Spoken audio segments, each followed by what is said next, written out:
gi-emphasize ni Jesus nga siya labaw ni Hunas, labaw ni Solomon. Unya kay labaw man siya,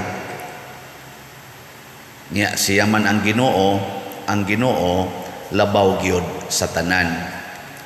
Mao na nga siya giangay paminawon, dili ta maminaw og musunod sa mga ubos sa Ginoo. Sa inyong balay kinsa may labaw didto, kamong mga ginikanan o ang Ginoo? Kinsa bay labaw ba?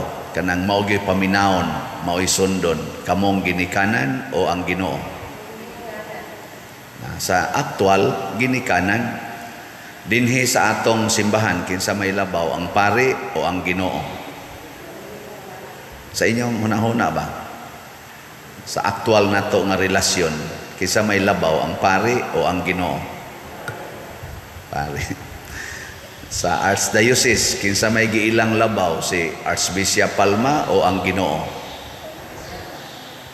Sa Katolikong simbahan, kinsa may giilang natong labaw, si Pope Francis o ang Ginoo?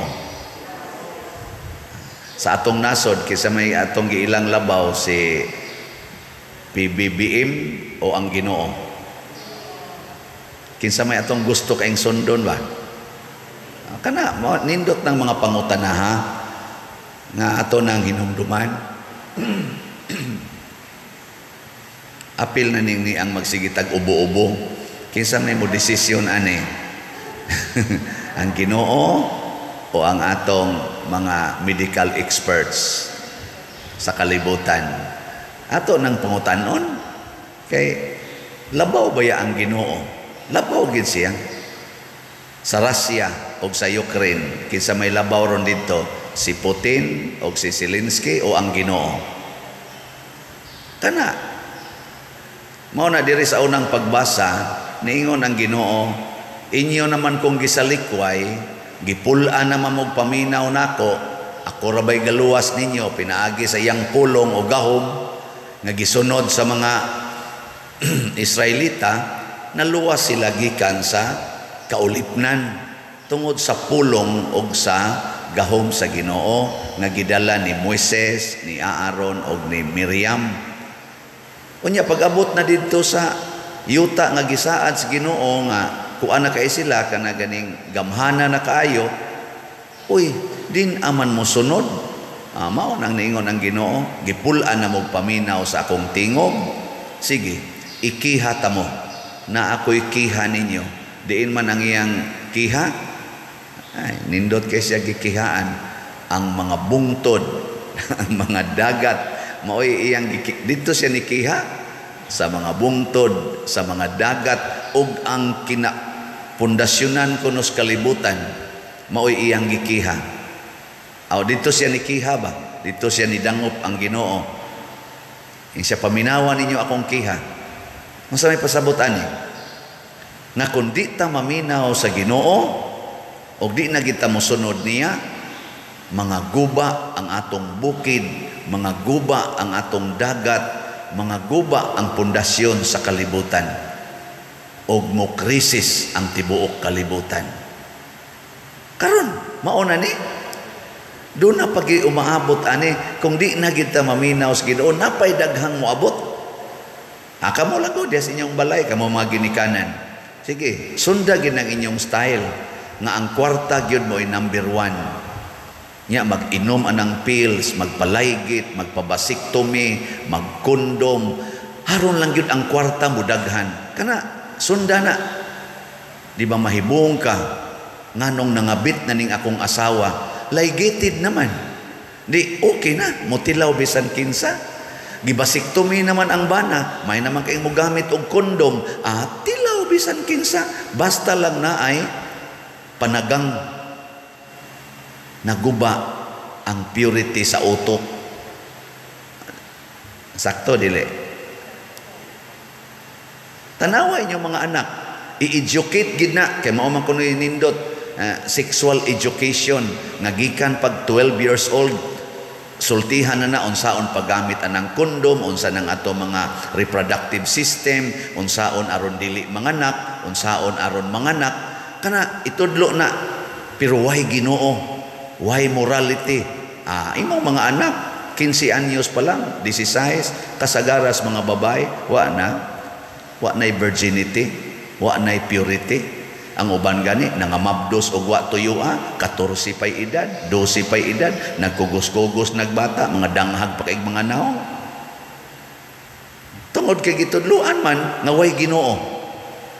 Ang gipaminaw ang kana namang naas mga gisulti sa mga utrosad nga way pagtuog Ginoo. Nagpractice og homosexuality, nagpractice aning ni ang puyo-puyo, kanang inig kauyab yun, kana dayong sapnay-sapnay anhas beach nga nagbra og nagpanty lang ang babae, nya nag swimming trunk lang ang laki, nya mga idol man na, idol ba kay mga kuan lagi mga celebrities ay sundon sa dayos mga kanahan nga naguyab-uyab dito sa baryo, dinhis mga liluan.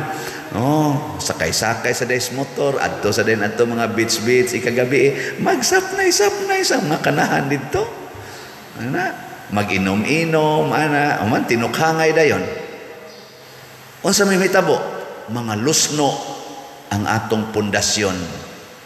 Mawagtang ang paglaom, imbis mo graduate, imbis makatabang sa ginikanan, nahimo na noong pabigat sa ginikanan, kay magsigi na malag-deliver og bata, way trabaho, ang ginikanan nga naglisod, maupay mo gastos, gatas, dayapir, og pa-check up sa anak, ang iyang ginikanan nga nagsakit ng hawak kay tiguang na, mao na mahinoy magsigig sapnay anang bata, sila dito, lakaw-lakaw kay mangita pagtrabaho, mugbo na sad kay mga short, pakita-kita na sa dughan, tuan na gitukhang na sad.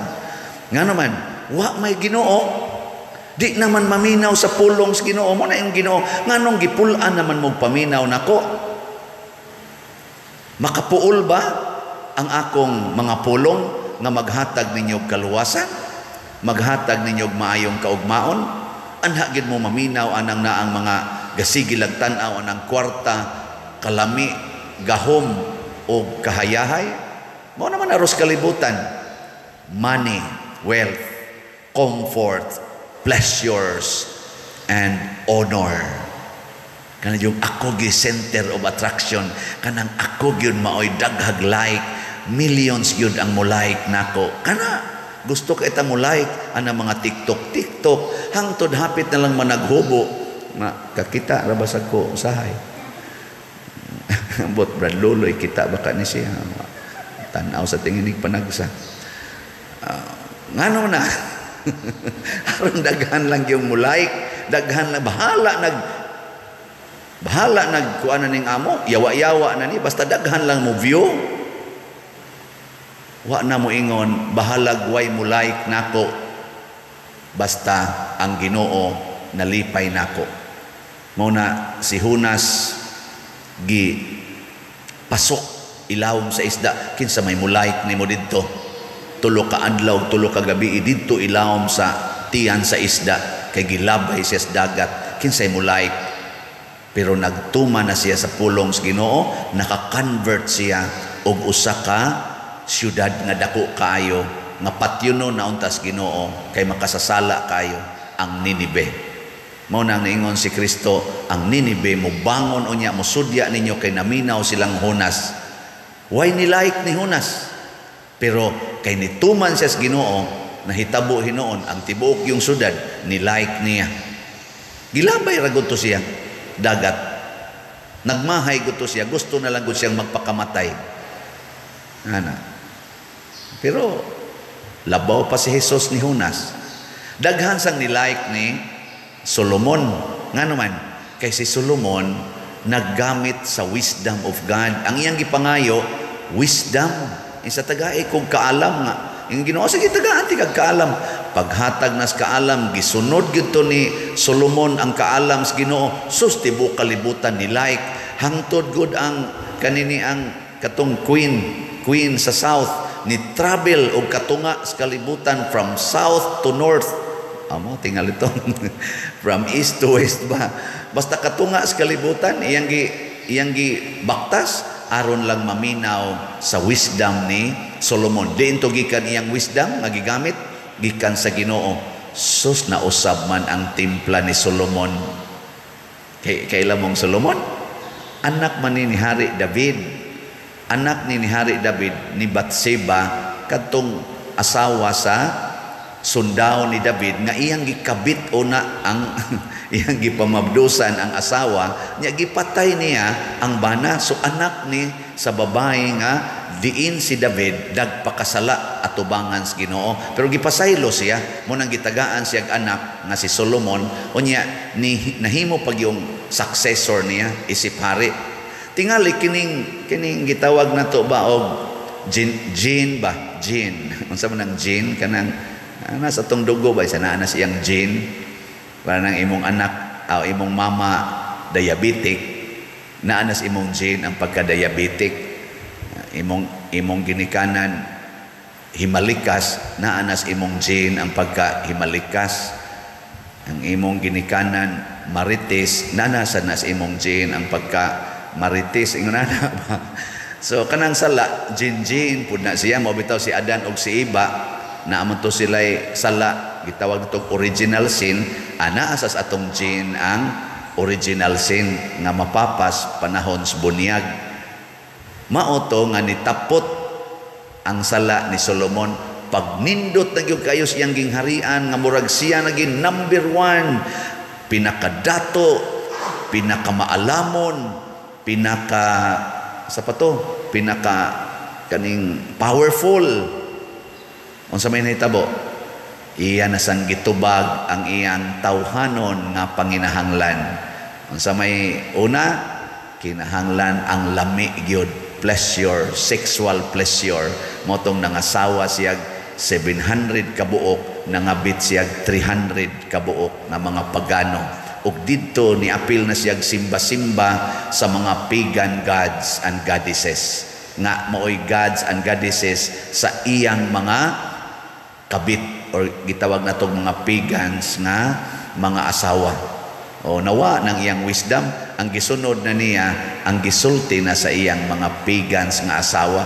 Porting sukuas Ginoo, gilusno ang gingharian ni Solomon. Lusno. Basta di na lagi maminaw sa Ginoo, malusno yun. Kanang inyong balay, gusto mong ligon, pamilya stable, kining atong parokya mahimo ning stable, maminaw tas Ginoo. Sundo nato ang Ginoo. Sa may gisultis Ginoo, usa na ni ana pamalit mog slot. Kanang inyong kwarta gamita na sa pagtabang sa kalihukan sa simbahan. Kanang tinuod yung kalihukan sa simbahan, sama ani karong kalihukan nato ni Bishop Chopilo Kamumot, Thanksgiving. Dako kay ni grasya kay ug mahitabo gini as plan. Dako kayo ang crowd, no? Ma-enrich sa grasya sa Ginoo gikan sa panig-ingnan ni Bishop na karon Venerable Chopilo Kamumot. Og dako kay nig-impact sa pagpalambo sa tong pagtuo kung gamiton gyud nato ang Dios non nga pag-celebrate, which I think mao man gyud ang tumong niini ngong Thanksgiving. Usara ni ka-event pero gastuhanan ngano man ang masag ang Ginoo mo imong pabayaron sa accommodation o sa kaning pagkaon nga kita may muluto. So kita mo bayad pero dunay grasya nga nagpaluyo diha. Kinsa tong mutampo niini matud pas Ginoo, akong piluon ang inyong mga grasya. Bakakon ba ang Ginoo? Dili. Natuman ba ni? Of course, di na nimo pangutan-an ang daghan kay mga tao diang gasunod sa Ginoo. Usa ra gid testimonya. Bisan kay dinis ato na gani pamilyang ni ari diri, luha-luha gyung mata. Pader, nisaad pa lang gani mi pader nga mohatag mi daghan jud kay grasyang niabot pader. Sulbad gyud ang among nag-una nga problema nga nakapastress namo. Nisaad pa lang sila. Nako unya inyo nang gituman sa upadong na mis opisina pader, mopalit na mi. Nako unya di na matuman, muundang na sad mo. Mo na basta na itong style ra ba? Og di sad matuman, muundang. Ayaw padayon. Gitawag na siya perseverance, consistency, fidelity, loyalty, faithfulness. Mo itawag ana, mo na gikinahanglan sa Ginoo. Ana si Jesus, ingon siya, bisag ilubong pa ko siyuta, okay ra gid na nako. Di na lang ko nang milagro-milagro nga gusto kay inyong tanawon. Tanawa lag unsay mahitabo nako kun ilan akong ilubong sa yuta. Mubangon ko tungod kay naay Ginoo. Nya kay mubangon man ko, kamo sang tanan nga ilubong uban kanako, mubangon rasad.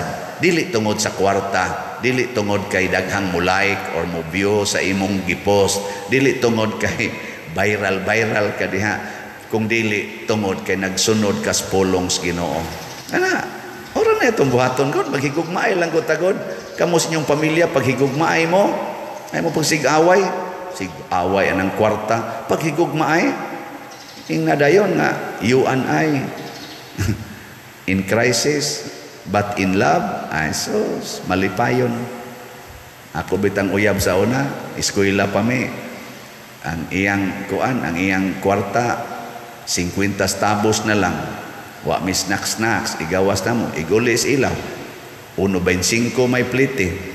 Sa maron ani, ihatag nako akong piso. Nya kayang plite sa nako ngadto, piso man, diwa na ko'y plite. Ay, iniglakaw niya nga to. Lakaw din ko padong sa amo. 4 ka kilometro. Nya nga nung galakaw man kong malipayon, nakahatag kong kalipay sa akong gihigugma. Oh, di ba? Sana all. Resulta, gibuwagan ramang yapon ko. Sige na, manindog na ta.